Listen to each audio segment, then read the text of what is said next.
हाथरस हादसे में 121 लोगों की मौत हो गई। इस घटना के बाद अभी कुछ लोगों पर आस्था हावी है तो वहीं कई लोगों में इसको लेकर जमकर आक्रोश भी है। वहीं इस मामले में पुलिस ने प्राथमिकी तो दर्ज कर ली है, लेकिन उसमें बाबा का नाम ना होना लोगों के गले से नहीं उतर रहा है। पुलिस ने मुख्य सेवादार और आयोजकों को ही आरोपित बनाया है। आपको बता दें, नारायण साकार हरि के वकील डॉक्टर AP सिंह अब अलीगढ़ पहुँच गए हैं। उन्होंने यहाँ अस्पतालों में जाकर घायलों से मुलाकात की कोशिश की, मगर यहाँ सभी घर भेजे जा चुके हैं। अभी हाथरस जाएंगे, वो घायलों और मृतकों के परिजनों से भी मुलाकात करेंगे। सिकंदराबाद जाकर मौका देखेंगे और श्रद्धालुओं से मुलाकात करेंगे।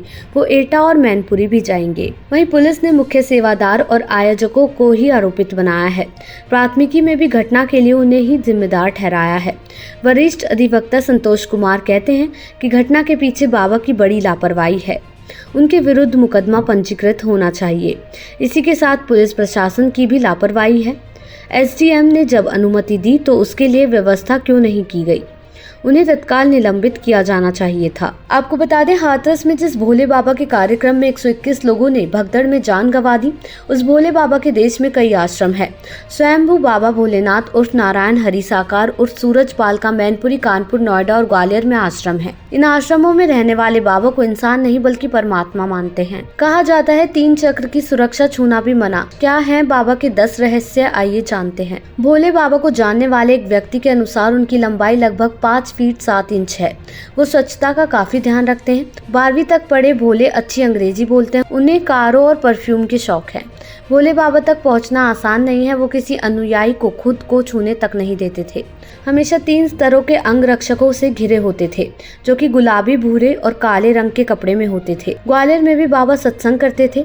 बाबा ने यहाँ टीघरा रोड पर एक आलीशान आश्रम बना रखा है। पुलिस को ग्रामीणों ने बताया कि बाबा यहाँ आकर अक्सर अपना सत्संग किया करते थे, जिसमें कई भक्त आते थे।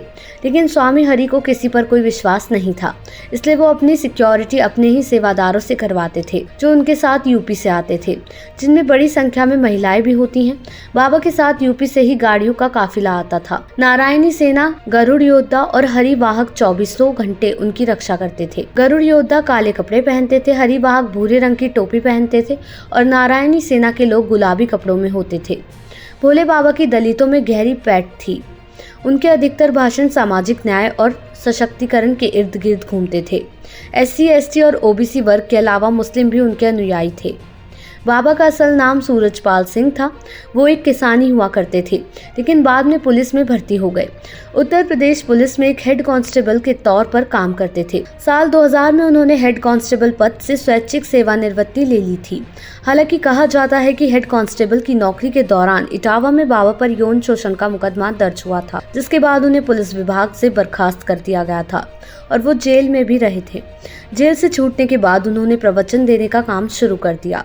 सत्संग के जरिए अपनी पैठ बनाना शुरू किया। रिपोर्ट्स के मुताबिक 2007 में मायावती के नेतृत्व वाली BSP के सत्ता में आने के बाद ही भोले बाबा की ताकत बढ़ी थी। कई वरिष्ठ नेता सार्वजनिक कार्यक्रमों में उनके साथ मंच साझा करते थे। भोले बाबा 8 साल तक गार्ड रहे। एक युवक ने बताया कि मैं 8 साल सेवादार था, लेकिन सेवा के बदले लाठी डंडे से मारते थे। बाबा अपने एजेंटों के जरिए पैसे लेते थे। बाबा साकार हरि का आश्रम कानपुर के बिधनू इलाके के करसुई गांव में बना है। आश्रम को लेकर करसुई गांव के लोग खासे नाराज रहते हैं। ग्रामीणों के अनुसार बाबा के आश्रम में गलत काम होते हैं, गलत लोग आते हैं। एक शख्स ने दावा किया कि कुछ महीने पहले एक लड़की आश्रम से गायब हो गई थी। लोगों का कहना है कि जब आश्रम बन रहा था तब कहा गया कि गांव की सड़क और लाइट्स बन जाएंगी, लेकिन ऐसा कुछ नहीं हुआ। देश दुनिया की ऐसी ही तमाम खबरों के लिए देखते रहे सहारा समय का डिजिटल प्लेटफॉर्म समय डिजिटल।